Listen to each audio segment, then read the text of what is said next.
ದೇಶದ ವೈದ್ಯಕೀಯ ಮಕ್ಕಳ ಭವಿಷ್ಯವನ್ನ ರೂಪಿಸುವಂತದ್ದು ಮಾತ್ರವಲ್ಲ, ಈ ದೇಶದ ವೈದ್ಯಕೀಯ ವಿದ್ಯಾರ್ಥಿಗಳ ಜೀವನದಲ್ಲಿ ನಮ್ಮೆಲ್ಲರಿಗೂ ಗೊತ್ತಿದ್ದಾಗೆ ಮುಕ್ತವಾಗಿ ಒಂದು ಕರಾಳತೆ, ಒಂದು ಭ್ರಷ್ಟತೆ ಅದರಲ್ಲಿ ಮುಚ್ಚಿಕೊಂಡು ಬರುವಂತ ಒಂದು ಪರಿಸ್ಥಿತಿ ನಮ್ಮ ದೇಶದಲ್ಲಾಗಿದೆ. ಅದರ ಬಗ್ಗೆ ಆಗಿರ್ಬೋದು, ಇಡೀ ಜಿಲ್ಲಾ ಮಟ್ಟದಲ್ಲಾಗಿರ್ಬೋದು, ಇಡೀ ರಾಜ್ಯ ಮಟ್ಟ, ರಾಷ್ಟ್ರ ಮಟ್ಟದಲ್ಲಿ ಒಂದು ದೊಡ್ಡ ಒಂದು ವಿಷಯ ಅಂದ್ರೆ ನೀಟ್ ಪೇಪರ್ ಲೀಕ್ ಒಂದು ವಿಷಯ ನಡೀತಾ ಇದೆ. ಇವತ್ತು ನಾವೆಲ್ಲರೂ ಈ ನೀಟಿನ ಒಂದು ಪೇಪರ್ ಲೀಕ್ ಏನಾಗಿದೆ, ಒಂದು ವಿದ್ಯಾರ್ಥಿಗಳ ಒಂದು ಜೀವನದಲ್ಲಿ ಏನು ಈ ಕೇಂದ್ರ ಸರ್ಕಾರ ಚಲ್ಲಾಟ ಆಡ್ತಿದೆ, ಇದರ ಬಗ್ಗೆ ನಾವೆಲ್ಲ ಆಕ್ರೋಶ ವ್ಯಕ್ತಪಡಿಸಲಿಕ್ಕೆಲ್ಲ ಇವತ್ತು ಒಟ್ಟು ಸೇರಿದ್ದೇವೆ. ನಿಮ್ಮೆಲ್ಲರಿಗೂ ಗೊತ್ತಿದ್ದ ಹಾಗೆ ನೀಟ್ ಅನ್ನೋದು ಒಂದು ಮೆಡಿಕಲ್ ಇನ್ಸ್ಟಿಟ್ಯೂಟಿಗೆ ಎಂಟ್ರೆನ್ಸ್ ಎಕ್ಸಾಮ್ ಆಗಿರ್ತದೆ. ನಮ್ಮ ಯಾವುದೇ ಒಂದು ಮೆಡಿಕಲ್ ಕಾಲೇಜ್ ಆಗಿರ್ಬೋದು, ಅದು ಪೋಸ್ಟ್ ಗ್ರಾಜುಯೇಷನ್ ಅಂದ್ರೆ ಅಂಡರ್ ಗ್ರಾಜುಯೇಷನ್ ಯಾವುದೇ ಆಗಿರ್ಬೋದು, ಈಗ ಯಾರಾದ್ರೂ ಡಾಕ್ಟರ್ ಆಗ್ಬೇಕಿದ್ರೆ ಅಥವಾ ಯಾರಾದ್ರೂ MD ಮಾಡ್ಬೇಕಿದ್ರೆ ಎರಡೆರಡು ಸತಿ ಅವರು ನೀಟ್ ಎಕ್ಸಾಮ್ ಅನ್ನ ಕ್ಲಿಯರ್ ಮಾಡ್ಬೇಕಾಗ್ತದೆ. ನೀಟ್ ಒಂದು ಇಡೀ ಒಂದು ನ್ಯಾಷನಲ್ ಲೆವೆಲ್ ಅಲ್ಲಿ ನಾವು ಒಂದು ಯೂನಿಫಾರ್ಮಿಟಿ ತರಬೇಕಾಗಿ 2013 ನಂತರ ಒಂದು ನೀಟ್ ಎಕ್ಸಾಮ್ ಅಂತ ತಂದ್ರು. ಯಾಕಂದ್ರೆ ಎಲ್ಲ ಇಡೀ ದೇಶದಾದ್ಯಂತ ಎಷ್ಟು ವಿದ್ಯಾರ್ಥಿಗಳಿದ್ದಾರೆ, ಎಲ್ಲರಿಗೆ ಸಮಾನವಾದ ಹಕ್ಕು ಸಿಗಬೇಕು, ಎಲ್ಲರಿಗೆ ಸಮಾನವಾದ ಒಳ್ಳೆ ಕಾಲೇಜಲ್ಲಿ ಎಂಟ್ರೆನ್ಸ್ ಸಿಕ್ಕಿ ಒಳ್ಳೆ ಕಾಲೇಜಲ್ಲಿ ಓದಬೇಕು. ಯಾಕಂದ್ರೆ ಡಾಕ್ಟರ್ ಆಗುದಂದ್ರೆ ಅದು ಸರ್ವಿಸ್ ಸೆಕ್ಟರ್, ಅದು ನಾವು ಯಾವುದೋ ಒಂದು ಬಿಸ್ನೆಸ್ ಅಲ್ಲ, ನಾವು ಜನರ ಸೇವೆ ಮಾಡಬೇಕು ಅಂತ ಹೇಳಿ ಡಾಕ್ಟರ್ ಆಗ್ತಾರೆ. ಯಾಕಂದ್ರೆ ಡಾಕ್ಟರ್ ದೇವರ ಸಮಾನ. ಅಂತ ದೇವರನ್ನ ನಾವು ಕಾಲೇಜಿನಲ್ಲಿ ಓದಿ ಅವರು ನೀಟ್ ಎಕ್ಸಾಮ್ ಅನ್ನು ಬರೆದು ಕಾಲೇಜ್ಗಳಿಗೆ ಸೇರಿ ಕಾಲೇಜಿನಲ್ಲಿ ಓದಿ ಹೊರಗೆ ಬರಬೇಕಾಗ್ತದೆ. ನಾವು 2013 ಮುಂಚೆ ನಮ್ಗೆ ಯಾವ್ದಾವ್ದೋ ಒಂದು ಕಾಲೇಜಲ್ಲಿ ಅಡ್ಮಿಷನ್ ಬೇಕಿದ್ರೆ ಆ ಕಾಲೇಜಿನವರ ಅವರವರ ಕಾಲೇಜಿನ ಒಂದು ಎಂಟ್ರೆನ್ಸ್ ಎಕ್ಸಾಮ್ ಇತ್ತು. ನಮ್ಗೆ ನಿಮ್ಮೆಲ್ಲರಿಗೂ ಗೊತ್ತಿದ್ದಾಗೆ ಮಣಿಪಾಲಲ್ಲಿ ಕಸ್ತೂರ್ಬಾ ಮೆಡಿಕಲ್ ಕಾಲೇಜ್ ಅಂತ ಒಂದು ಇಡೀ ದೇಶಕ್ಕೆ ಒಂದು ಭಾರಿ ಒಳ್ಳೆ ಒಂದು ಕಾಲೇಜ್ ಅಂದ್ರೆ ಅದು KMC ಕಸ್ತೂರ್ಬಾ ಮೆಡಿಕಲ್ ಕಾಲೇಜ್. ಆ ಕಸ್ತೂರ್ಬಾ ಮೆಡಿಕಲ್ ಕಾಲೇಜಲ್ಲಿ ಸೀಟ್ ಬೇಕಿದ್ರೆ 2013 ಮುಂಚೆ ನಾವು ಒಂದು ಅವರ ಎಂಟ್ರೆನ್ಸ್ ಎಕ್ಸಾಮ್ ಕ್ಲಿಯರ್ ಮಾಡಬೇಕಿತ್ತು. ಮಾತ್ರ 13 ನಂತರ ಅಲ್ಲಿ ಸೀಟ್ ಬೇಕಾದ್ರೆ ನಾವು ನೀಟ್ ಎಕ್ಸಾಮ್ ಕ್ಲಿಯರ್ ಮಾಡಿ ಅವರ ಕಟ್ ಆಫ್ ಎಷ್ಟು ಅಷ್ಟು ಕಟ್ ಆಫ್ ಪ್ರಕಾರ ನಾವು ಮಾರ್ಕ್ಸ್ ತೆಗೆದ್ರೆ ಮಾತ್ರ ನಮಗೆ ಅಲ್ಲಿ ಸೀಟ್ ಸಿಗ್ತದೆ. ಇಲ್ಲಾಂದ್ರೆ ಇನ್ನೊಂದು ಆಪ್ಷನ್ ಇದೆ, 1.5-2 ಕೋಟಿ ಯಾರಾದ್ರೂ ದುಡ್ಡಿದೆ ಅವರು ಅದನ್ನ ಕಟ್ಟಿ ಮ್ಯಾನೇಜ್ಮೆಂಟ್ ಸೀಟ್, ಅದು NRI ಸೀಟ್ ಅಂತ ಅವ್ರು ಕರೀತಾರೆ, ಅದು ಮ್ಯಾನೇಜ್ಮೆಂಟ್ ಸೀಟ್ ಅನ್ನ ತಕೊಂಡು ಸೇರ್ಬೋದು.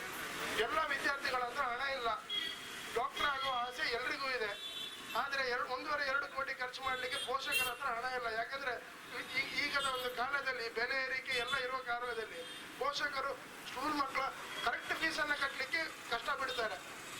ಎಲ್ರಿಗೂ ಗೊತ್ತಿದ್ದಾಗೆ ನಾವು ಮುಂಚೆ ಯಾರ ಹತ್ರ ಕೇಳಿದ್ರು ನಾವು ಈ ಡಾಕ್ಟರ್ ಆಗ್ತೇವೆ, ನಂಗೆ ಡಾಕ್ಟರ್ ಆಗಬೇಕು, ನಂಗೆ ಡಾಕ್ಟರ್ ಆಗ್ಬೇಕಂತ ಹೇಳ್ತಿದ್ರು.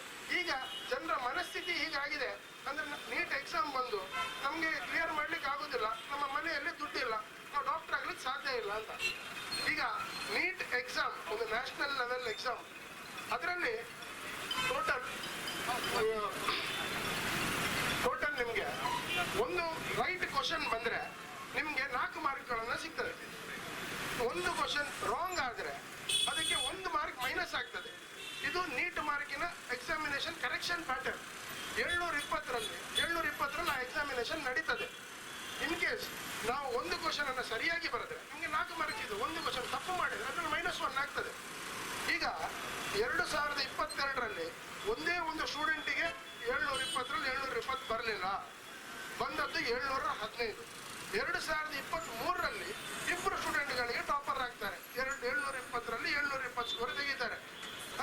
2024ರಲ್ಲಿ ಟೋಟಲ್ 67 ಜನರಿಗೆ 720ರಲ್ಲಿ 720 ಸಿಗ್ತದೆ. ಅದು ಮೊದಲನೇ ವಿಷಯ. ಅದು 67 ಜನರಲ್ಲಿ 6 ಜನ ಒಂದೇ ಎಕ್ಸಾಮಿನೇಷನ್ ಸೆಂಟರ್ ಅಲ್ಲಿ ಬರೆದು ಒಂದೇ ಕೋಚಿಂಗ್ ಸೆಂಟರ್ ಅಲ್ಲಿ ಕಲಿತು ಹೊರಗೆ ಬಂದವರು. ಈಗ ನಾವೆಲ್ಲ ಒಂದು ಆಲೋಚನೆ ಮಾಡಬೇಕಾದಂತ ವಿಷಯ, ಒಂದು ಎಕ್ಸಾಮಿನೇಷನ್ ಅಲ್ಲಿ ಹೋದರೆ 6 ಜನ ಹೇಗೆ 720ರಲ್ಲಿ ನೀಟ್ ಎಕ್ಸಾಮ್ ಎಷ್ಟು ಕಷ್ಟ ಇದೆ ಎಲ್ರಿಗೂ ಗೊತ್ತಿದೆ. ನಮ್ಮ ಮನೆ ಹತ್ರದಲ್ಲಾಗಿರ್ಬೋದು, ನಮ್ಮ ಅಕ್ಕ ತಮ್ಮಂದಿರು ತಂಗಿಯಂದಿರು ಒಂದೊಂದು ವರ್ಷ ವೇಸ್ಟ್ ಮಾಡೋದಿದೆ. 2 ವರ್ಷಗಳ ಕಾಲ ನೀಟಿಗೋಸ್ಕರ ಫಸ್ಟ್ PU ಆಗಲಿ ಸೆಕೆಂಡ್ PU ಆಗಲಿ ಕಷ್ಟಪಟ್ಟು ಓದುವವರಿದ್ದಾರೆ. ಸೆಕೆಂಡ್ PU ಅಲ್ಲಿ 90-95 ಮಾರ್ಕ್ ತೆಗೆದ್ರು ನೀಟ್ ಎಕ್ಸಾಮ್ ಕ್ಲಿಯರ್ ಮಾಡ್ಲಿಕ್ಕೆ ಆಗದೆ 1-2 ವರ್ಷ ಕಾಯುವವರಿದ್ದಾರೆ. ಇಂಥ ಪರಿಸ್ಥಿತಿ ಈ ನೀಟ್ ಎಕ್ಸಾಮಿನ ಬಗ್ಗೆ ಇದೆ. ಆ ಪರಿಸ್ಥಿತಿ ಹಿಡ್ಕೊಂಡು ಸಹ 67 ಜನ ಟಾಪರ್ ಆಗ್ತಾರೆ. 67 ಜನ 720ರಲ್ಲಿ 720 ತೆಗಿತಾರೆ. ಅದಕ್ಕೆ ಏನೋ ಒಂದು ಎಕ್ಸ್ಪ್ಲನೇಷನ್ ಕೊಟ್ಟಿದ್ದಾರೆ ಬಿಡಿ. ಇನ್ನೊಂದು ಅದರಲ್ಲಿ ನೀವು 720 ಆದ್ರೆ ನೆಕ್ಸ್ಟ್ ಬರ್ಬೇಕಿರೋದು 715. ಯಾಕಂದ್ರೆ ರಾಂಗ್ ಕ್ವಶನ್ ಆದ್ರೆ -1 ಆಗ್ತದೆ. ಕ್ವಶನ್ ಇದ್ರೆ 4 ಮಾರ್ಕ್ ಸಿಗ್ತದೆ. ಸೊ ಸಿಗ್ಬೇಕಿರೋದು 715. ಅದರಲ್ಲಿ ಕೆಲವು ಸ್ಟೂಡೆಂಟ್ಗಳಿಗೆ 718, 719. ಆ ಮಾರ್ಕ್ ಆದ್ರೆ ಕೊಡ್ಲಿಕ್ಕೆ ಚಾನ್ಸ್ ಇಲ್ಲ ಸ್ವಾಮಿ, ನೀವು ಹೇಗೆ ಕೊಟ್ರಿ? ನಾವು ಅದನ್ನ ಕೇಳುದು. ನೋಡಿ, ಇಂಥ ಒಂದು ಮಾಲ್ ಪ್ರಾಕ್ಟೀಸ್ ಮುಂಚೆ ಬಿಜೆಪಿ ಸರ್ಕಾರದಲ್ಲಿ ಧರ್ಮೇಂದ್ರ ಪ್ರಧಾನ್ ಅಂತ ಹೇಳಿ ಒಬ್ರು ಎಜುಕೇಶನ್ ಮಿನಿಸ್ಟರ್ ಇದ್ರು.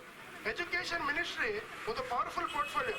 ಯಾಕಂದ್ರೆ ನಾವೆಲ್ಲ ವಿದ್ಯಾರ್ಥಿಗಳು ನಾಳೆ ಈ ದೇಶವನ್ನ ಕಟ್ಟಬೇಕಾದ್ರೆ ನಾವು ಕಟ್ಟಬೇಕು. ನಾವು ಈ ದೇಶನ ಬೆಳೆಸುವವರು, ದೇಶಕ್ಕೋಸ್ಕರ ನಾವು ಓದಬೇಕಾಗಿರೋದು. ಓದು ದುಡ್ದು ಈ ದೇಶವನ್ನ ಕಟ್ಟಬೇಕು. ನಾಳೆ ಇಂಥ ನೀಟ್ ಎಕ್ಸಾಮ್ ನಲ್ಲಿ ಫ್ರಾಡ್ ಮಾಡಿ ನಾಳೆ ಡಾಕ್ಟರ್ಗಳು ಯಾವ ರೀತಿಯಲ್ಲಿ ಬರ್ತಾರೆ ಅಂತ ನಾವು ಅದ್ರ ಬಗ್ಗೆ ಆಲೋಚನೆ ಮಾಡಬೇಕಾಗಿದೆ.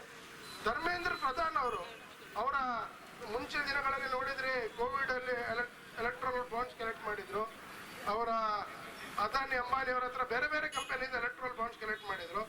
ಈಗ ಧರ್ಮೇಂದ್ರ ಪ್ರಧಾನ್ ಅವರ ಕೊಡುಗೆ ಎಲೆಕ್ಟ್ರಲ್ ಬಾಂಡ್ಸ್ ಏನಿದೆ ಅಂದ್ರೆ ಇದೇ ನೀಟ್ ಪೇಪರ್. ಧರ್ಮೇಂದ್ರ ಪ್ರಧಾನ್ ಅವರು ಈ ನೀಟ್ ಪೇಪರ್ಗಳನ್ನ ಅವರ ಸ್ವಂತ ಲಾಭಕ್ಕೋಸ್ಕರ, ಅವರ ಪಕ್ಷದ ಎಲೆಕ್ಟ್ರಲ್ ಬಾಂಡ್ಸ್ಗೋಸ್ಕರ, ಅವರ ದುಡ್ಡಿಗೋಸ್ಕರ ಒಂದು ಕೋಚಿಂಗ್ ಸೆಂಟರ್ಗೆ, ಒಂದು ಇನ್ಸ್ಟಿಟ್ಯೂಟ್ಗೆ ಅವರ ನೀಟ್ ಪೇಪರ್ಗಳನ್ನ ಮಾರಿದ್ದಾರೆ. ವಿದ್ಯಾರ್ಥಿಗಳ ಜೀವನದಲ್ಲಿ ಚಲ್ಲಾಟ ಆಡಿದ್ದಾರೆ. ಯಾಕಂದ್ರೆ ಹೇಳಿದ್ರೆ ತಪ್ಪಾಗ್ಲಿಕ್ಕಿಲ್ಲ. ಯಾಕಂದ್ರೆ ಇಂಥ ಒಂದು ಜವಾಬ್ದಾರಿತ ಒಂದು ಸ್ಥಾನದಲ್ಲಿ ಕುತ್ಕೊಂಡು ಇವರು ಇಂಥ ಒಂದು ನೀಚ ಕೆಲಸ ಮಾಡ್ತಾರೆ ಅಂದ್ರೆ ತಪ್ಪಾಗ್ಲಿಕ್ಕಿಲ್ಲ, ಅದು ಹೇಳಿದ್ರೆ ತಪ್ಪಾಗ್ಲಿಕ್ಕಿಲ್ಲ. ಅವರಿಗೆ ನಾಚಿಕೆ ಆಗಬೇಕು. ಒಂದು ಸತಿ ಅವರ ಟರ್ಮ್ ನಲ್ಲಿ ಈ ತರ ಎಲ್ಲ ನಡೆದಿದೆ. ಪುನಃ ಅದಕ್ಕೆ ಏನೋ ಗ್ರೇಸ್ ಮಾರ್ಕಿನ ಪ್ರಾಬ್ಲಮ್ ಇದೆ. ಅದು ಎಕ್ಸಾಮಿನೇಷನ್ ಹಾಲ್ ಅಲ್ಲಿ ಕರೆಂಟ್ ಹೋಯ್ತು. ಅಲ್ಲ ಸ್ವಾಮಿ, ಗ್ರೇಸ್ ಮಾರ್ಕ್ ಕೊಡ್ತೀರಾದ್ರೆ ನಮ್ಮ ಜಿಲ್ಲೆಯವರಿಗೆ ಕೊಡಿ ಅಲ್ಲ. ನೋಡಿ, ನಾವೆಲ್ಲ ಇದು ಒಂದು ಸೀರಿಯಸ್ ಇಶ್ಯೂ. ನಾನು ಹೇಳೋದು ಯಾಕಂದ್ರೆ ನಮ್ಮ ಜಿಲ್ಲೆಗೆ ಇದು ಸೀರಿಯಸ್ ಇಶ್ಯೂ. ಇಲ್ಲಿ ನಮ್ಮ 2 ಅವಿಭಾಜಿತ ದಕ್ಷಿಣ ಕನ್ನಡ ಜಿಲ್ಲೆಯಲ್ಲಿ ಟಾಪ್ ಮೆಡಿಕಲ್ ಕಾಲೇಜಸ್ ಇರುವುದೇ ನಮ್ಮ ಹತ್ರ. ಮುಂಚೆ ನಮ್ಮ ಹತ್ರ ಎಷ್ಟು ಸ್ಟೂಡೆಂಟ್ಗಳು ಡಾಕ್ಟರ್ ಆಗಿ ಹೊರಗೆ ಬರ್ತಿದ್ರು ನಾವು ನೋಡ್ತಿದ್ವಿ.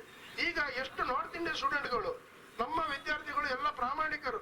ನಾವು ಯಾವತ್ತು ಮಾಲ್ ಪ್ರಾಕ್ಟೀಸ್ ಮಾಡಿ ಸಿಕ್ಕಿ ಬಿದ್ದದಿಲ್ಲ. ಎಕ್ಸಾಮ್ ಹಾಲ್ ಅಲ್ಲಿ ಯಾರು ಇದು ಪೇಪರ್ ಲೀಕ್ ಮಾಡಿ ಸಿಕ್ಕಿ ಬಿದ್ದದಿಲ್ಲ. ಈ ಒಂದು ನೀಟ್ ಹಗರಣ ಅಂತ ಹೇಳುವಂತದ್ದು ಇಡೀ ದೇಶಾದ್ಯಂತ ನಡೆದಿದೆ. ನೀಟಿಗೆ 24 ಲಕ್ಷ ಜನ ವಿದ್ಯಾರ್ಥಿಗಳು ಈ ಒಂದು ಎಕ್ಸಾಮ್ ನಲ್ಲಿ ಕೂತಿದ್ದಾರೆ.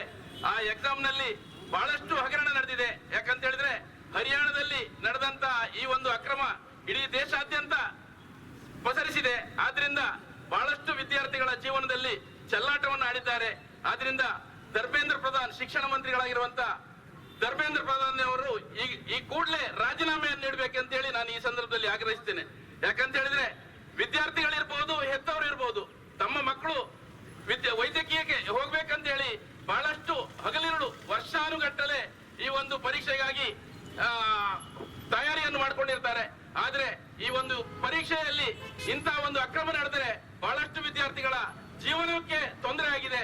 ಯಾಕಂತ ಹೇಳಿದ್ರೆ ಹರಿಯಾಣದಲ್ಲಿ ಒಂದೇ ಸೆಂಟರ್ ನಲ್ಲಿ 7 ಜನ ವಿದ್ಯಾರ್ಥಿಗಳು 720 ಔಟ್ ಆಫ್ 720 ತೆಗೆದಿದ್ದಾರೆ. ಅದಲ್ಲದೆ ಇಡೀ ದೇಶದಲ್ಲಿ 67 ಜನರು 720 ತೆಗೆದಿದ್ದಾರೆ. ಈವರೆಗೆ ನೀಟ್ ನ 2014 ನಂತರ ನಡೆದಂತ ನೀಟ್ ನಲ್ಲಿ ಒಬ್ರು ಇಬ್ರು 720 ತೆಗಿತಾ ಇದ್ರು. ಈ ಬಾರಿ 67 ಜನ ವಿದ್ಯಾರ್ಥಿಗಳು 720 ಅಂಕಗಳನ್ನು ಪಡೆದು ಈ ಒಂದು ಮಾಲ್ ಪ್ರಾಕ್ಟೀಸ್ ನಿಂದ ಆಗಿದೆ. ಒಂದು ಪೇಪರಿಗೆ, ಈ ಒಂದು ಕ್ವಶನ್ ಪೇಪರಿಗೆ 30 ಲಕ್ಷ 50 ಲಕ್ಷ ರೂಪಾಯಿಗೆ ಬಿಕ್ರಿ ಆಗಿದೆ. ಆದ್ರಿಂದ ಈ ಒಂದು ನೀಟ್ ಹಗರಣವನ್ನು ಸಮಗ್ರವಾಗಿ ತನಿಖೆ ಮಾಡಬೇಕು ಅಂತ ಹೇಳಿ ಈಗಾಗಲೇ ನಮ್ಮ ವಿರೋಧ ಪಕ್ಷ ನಾಯಕರಾಗಿರುವಂತಹ ರಾಹುಲ್ ಗಾಂಧಿ ಅವರು ಸಂಸತ್ನಲ್ಲಿ ಎಲ್ಲ ಸಂಸದರ ಜೊತೆಗೂಡಿ ಹೋರಾಟ ಮಾಡ್ತಾ ಇದ್ದಾರೆ. ಆದ್ರಿಂದ ಅವರಿಗಾಗಿ ನಾವು ಬೆಂಬಲವನ್ನು ಸೂಚಿಸ್ತಾ ನಮ್ಮ ಬ್ಲಾಕ್ ಮಟ್ಟದಲ್ಲಿ ಇಂತಹ ಒಂದು ಕಾರ್ಯಕ್ರಮವನ್ನು ಮಾಡಿದ್ದಾರೆ. ಈ ಒಂದು ನೀಟ್ ಹಗರಣದಿಂದ ಬಹಳಷ್ಟು ವಿದ್ಯಾರ್ಥಿಗಳಿಗೆ ಜೀವನದಲ್ಲಿ ತೊಂದರೆ ಆಗಿದೆ.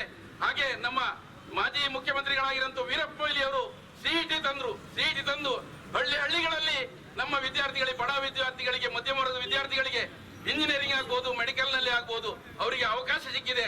ಅಂತ ಒಂದು ಅವಕಾಶವನ್ನು ಈ ನೀಟ್ ಎಕ್ಸಾಮ್ ತಂದು ಇಂಥ ನಾರ್ತ್ ಇಂಡಿಯನ್ಸ್ಗೆ ಅತಿ ಹೆಚ್ಚಿನ ಸಂಖ್ಯೆಯಲ್ಲಿ ಬರ್ಲಿಕ್ಕೆ ಈ ಒಂದು ಪೇಪರ್ ನ ಲೀಕ್ ಔಟ್ ಮುಖಾಂತರ ಬಹಳಷ್ಟು ವಿದ್ಯಾರ್ಥಿಗಳಿಗೆ ಸಹಕಾರಿಯಾಗಿದೆ. ಆದ್ರೆ ನಮ್ಮಲ್ಲಿ ವಿದ್ಯಾರ್ಥಿಗಳಿಗೆ ಖಂಡಿತವಾಗಿ ಬಹಳಷ್ಟು ತೊಂದರೆ ಆಗಿದೆ ಅಂತ ಹೇಳಿ ಈ ಸಂದರ್ಭದಲ್ಲಿ ತಿಳಿಸ್ತಾ, ಇಂತಹ ಒಂದು ನೀಟ್ ಹಗರಣದಲ್ಲಿ ಭಾಗಿಯಾಗಿರುವಂತ ನಮ್ಮ ಧರ್ಮೇಂದ್ರ ಪ್ರಧಾನ್ ರವರು ಕೂಡಲೇ ರಾಜೀನಾಮೆ ನೀಡಬೇಕು ಅಂತ ಹೇಳಿ ಆಗ್ರಹಿಸ್ತಾ ಈ ಒಂದು ಕಾರ್ಯಕ್ರಮದಲ್ಲಿ ಭಾಗವಹಿಸಿದಂತ ಎಲ್ಲರಿಗೂ ಕೃತಜ್ಞತೆ ಹೇಳ್ತಾ ನನ್ನ 2 ಮಾತನ್ನು ಮುಗಿಸ್ತೇನೆ. ನಮ್ಮೆಲ್ಲರಿಗೂ ಗೊತ್ತಿದ್ದಾಗೆ ಎಲ್ರಿಗೂ ಪ್ರೀತಿಯ ಸ್ವಾಗತ. ಹಾಗೂ ಬೈಂದೂರು ಬ್ಲಾಕಿನ ಅಧ್ಯಕ್ಷರಾದ ಅರವಿಂದ್ ಅವರು ನಮ್ಮ ಜೊತೆಗಿದ್ದಾರೆ. ಅವರಿಗೂ ಮುಕ್ತವಾಗಿ ಒಂದು ಕರಾಳತೆ, ಒಂದು ಭ್ರಷ್ಟತೆ ಅದರಲ್ಲಿ ಮುಚ್ಚಿಕೊಂಡು ಬರುವಂತ ಒಂದು ಪರಿಸ್ಥಿತಿ ನಮ್ಮ ದೇಶದಲ್ಲಾಗಿದೆ. ಅದರ ಬಗ್ಗೆ ವಿದ್ಯಾರ್ಥಿಗಳ ಜೀವನದಲ್ಲಿ ಚೆಲ್ಲಾಟ ಆಡಿದ ಧರ್ಮೇಂದ್ರ ಪ್ರಧಾನ ಜೀವನದಲ್ಲಿ ಚೆಲ್ಲಾಟ ಆಡಿದ ಬಿಜೆಪಿ ಸರ್ಕಾರಕ್ಕೆ ವಿದ್ಯಾರ್ಥಿಗಳ ಜೀವನ ಬೇಕೇ ಬೇಕು. ಚೆಲ್ಲಾಟ ಆಡಿದ ಧರ್ಮೇಂದ್ರ ಪ್ರಧಾನ ಅವರಿಗೆ ಧಿಕ್ಕಾರ ಧಿಕ್ಕಾರ ಧಿಕ್ಕಾರ. ವಿದ್ಯಾರ್ಥಿಗಳ ಜೀವನದಲ್ಲಿ ಚೆಲ್ಲಾಟ ಆಡುತ್ತಿರುವಂತ ಭ್ರಷ್ಟ ಬಿಜೆಪಿ ಸರ್ಕಾರಕ್ಕೆ ಧಿಕ್ಕಾರ ಧಿಕ್ಕಾರ ಧಿಕ್ಕಾರ.